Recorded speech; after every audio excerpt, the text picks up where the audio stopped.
Chisholm, Young at the back. Yeah, a great chance for Keighley, and already right from the first tap, Dan Parker streaking clear.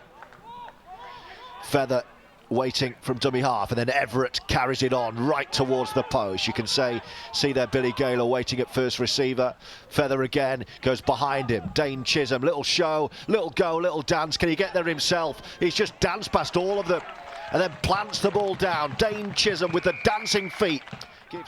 Tap the ball as the sun disappears behind the clouds, and Everett drives towards the Betfred sponsored post, and there is angry Feather ducking and saying, if you're not going to give me anything, I'll go on my own. And he's held up just under the post here. Again, Purcell, he's read him like a book. And Bolger, again, who's come off the bench. Got under the ball, saved a try again.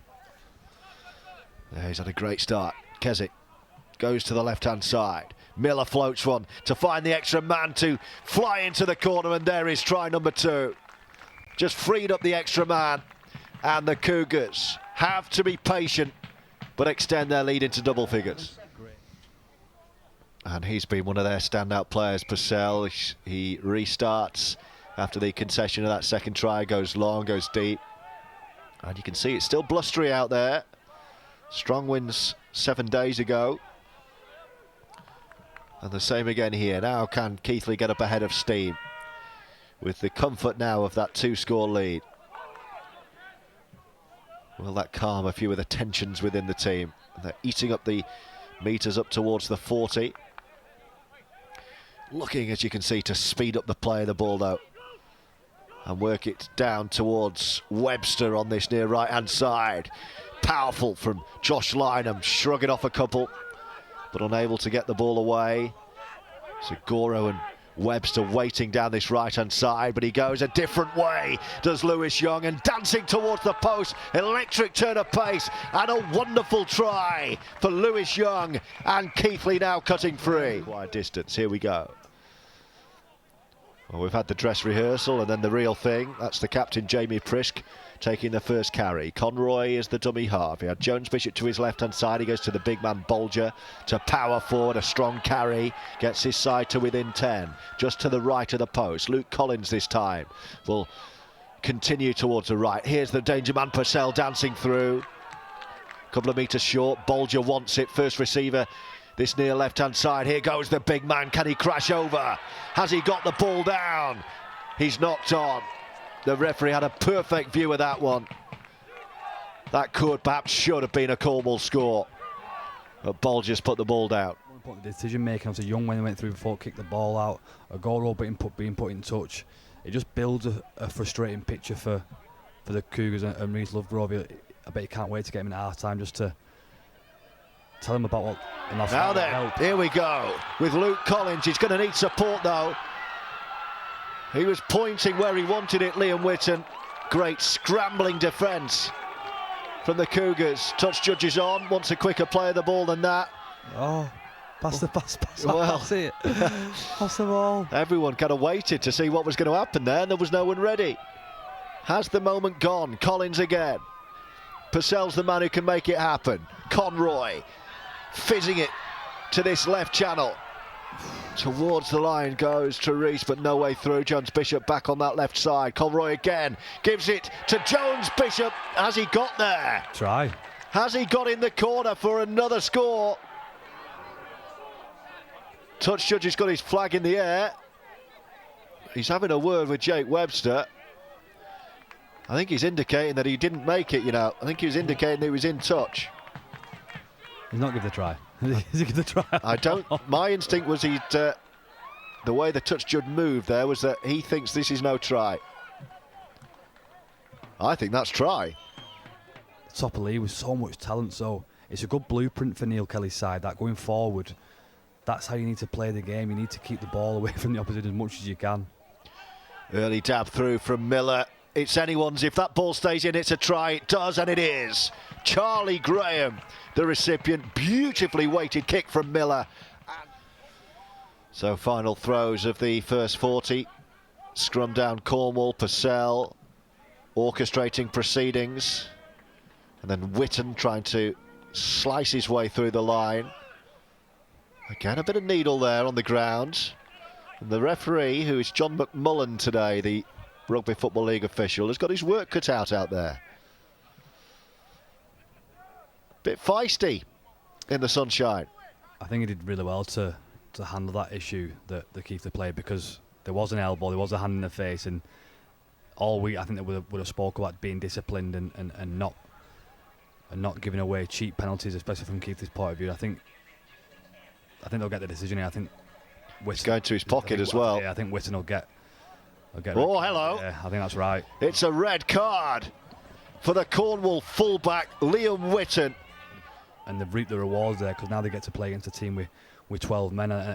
For me, it's the right call. I think John McMullen's made the right call. It was an elbow. It was an awful play by Witten. It put his teammates under. Oh, and they're massively. right through again. And it's a second of the afternoon for Charlie Graham. And these are key moments in this game as Keighley, a man to the good, stretched further clear before the break. A second of the afternoon for Charlie Graham. Bolger belatedly gets back into the line. Here come the Cougars again. Chisholm. I'm sure they're going to have a man free. Oh, he has, but he's knocked it on as Alex Stevenson and Cornwall escape. I don't think they needed the big pass. I think they had him stripped for numbers anyway. I think it was the wrong choice by Miller. I think he had Young at the back and would have stripped him. A bit of a 3v1 scenario on the edges. I think they looked for the big Hollywood pass and didn't need it.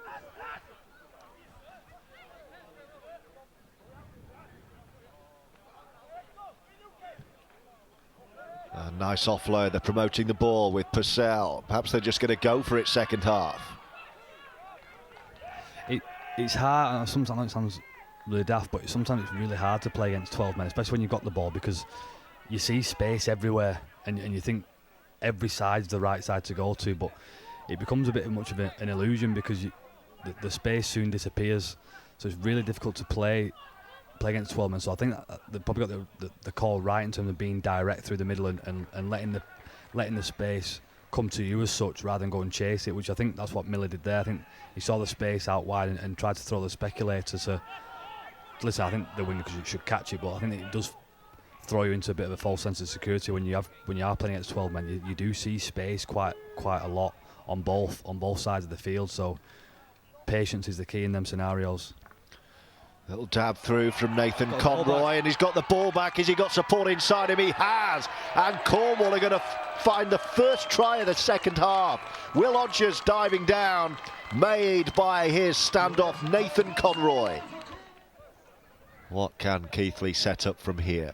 28-6. They led by 28 points to 0 at the break. A reminder, Cornwall playing with 12 men. The red card awarded to fullback Liam Witten. Just look really disjointed, Keighley.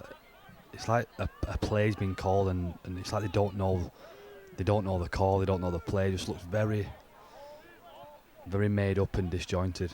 Here's Morrell into the line with Chisholm. Delayed ball, flat pass to Webster. Almost a power walk towards the line. There he goes again, finding the dancing toes and scoring another. Second little jink through.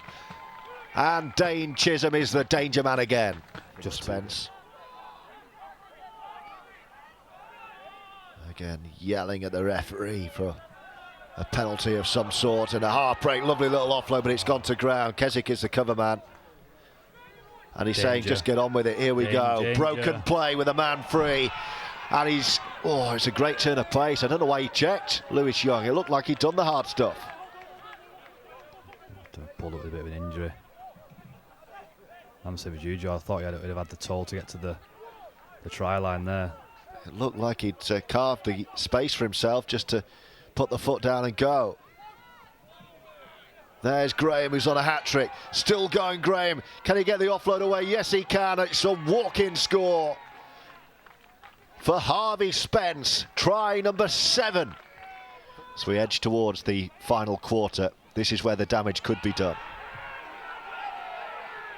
It seems ridiculous to say with the scoreline saying 46, but Cornwall had kept it relatively close, but the Cougars look like they're going to cut loose now.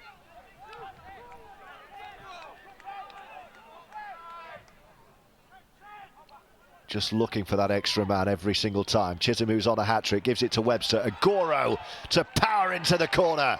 And Mo Agoro will help himself and the Cougars to another one.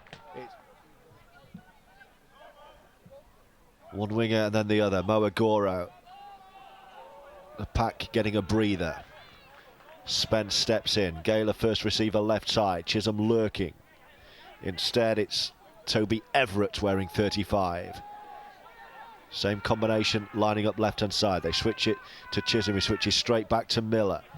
And then they stack up on the left, and Miller just glides through and frees up the extra man, and it's Stevenson to score his... Oh, no, what's he done? What has he done? He was over the line, got greedy for the ankle, and the ball has been knocked out of his grasp. You don't see many of them a season. You shouldn't see any, but we've just seen one. Stevenson has had a shocker.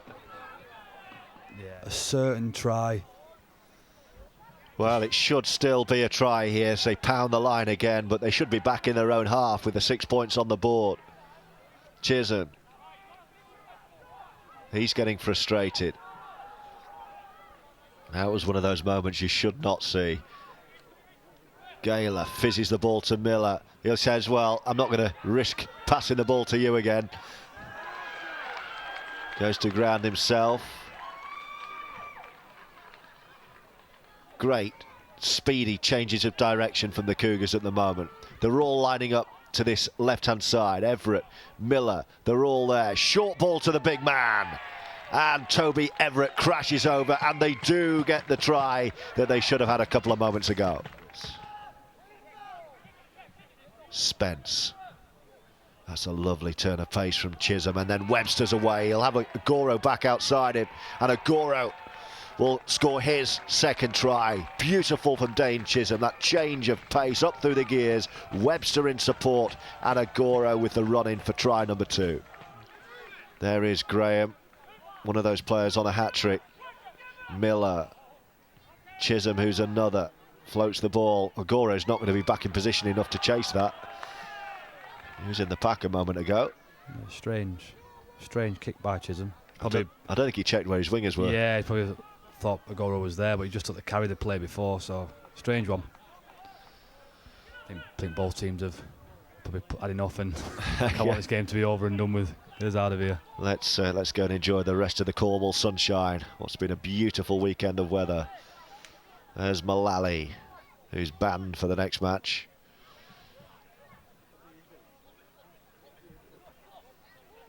That's Jack Ray running up wearing 16 for Cornwall. And then Collins, and then the player of the match, Purcell, to hammer the ball downfield. 40-20 attempt. Where's it going to go? It's bounced. Oh, he slipped. It's going to be a try for Jones Bishop. A speculative punt forward from the player of the match, Purcell. And Aaron Jones Bishop gets his reward for chasing a lost cause. And Cornwall have a consolation.